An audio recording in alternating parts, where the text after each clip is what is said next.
তো এখনকার বর্তমানে ট্রেন্ড টেডি কবুতর, ওমান টেডি, কেটিএন টেডি, ঠিক আছে, অনেক ধরনের টেডি মানুষরা দেখায়। তো আমার ব্যক্তিগতভাবে যেসব টেডি কবুতর পছন্দ হয়, আমি আসলে কোনো স্ট্যান্ডিং দেখে বা কবুতরের সাদা চোখ দেখে ওইসব কবুতর আমি পছন্দ করি না টেডি। আমার টেডির মধ্যে লাল দানা থাকতে হবে, অবশ্য টেডি একটু মেকিং করা কবুতর আমি পছন্দ করি। তো আমার টেডির মধ্যে যেসব টেডি অনেক আমার পছন্দের, সেই টেডিটা আপনাদের শখ করাচ্ছি। আমার টেডি কবুতরটার আই দেখেন, মাশাল্লাহ, কবুতরের মাশাল্লাহ লাল দানাও আছে। কবুতরের মাশাল্লাহ দেখেন, চোখের রিংটা অনেক সুন্দর চোখের রিং, এবং এই চোখের কবুতর ইনশাল্লাহ বাংলাদেশের ওয়েদারে বাসায়ও নামবে, অনেক সুন্দর বাসায় নামবে।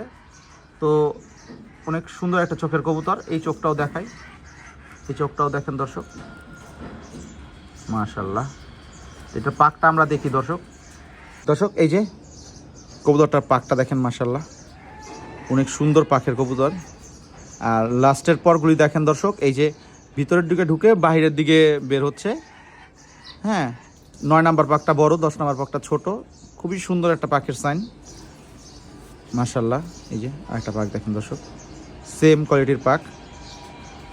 বগল পটটাও মাশাল্লাহ অনেক বড় আছে। আর এই যে কবুতরটা ব্যালেন্স একদমের কবুতর, কবুতরটার পাঞ্জা মাশাল্লাহ খুবই খুশ পাঞ্জার কবুতর। তো এই টাইপের টেডি কবুতর আমার অনেক ভাল লাগে। তো আপনাদের এই টাইপের কবুতরগুলো কেমন লাগে অবশ্যই আপনারা কমেন্ট করে জানাবেন। তো আজকের ভিডিওটা এইখানেই। আসসালামু আলাইকুম, সবাই ভালো থাকবেন।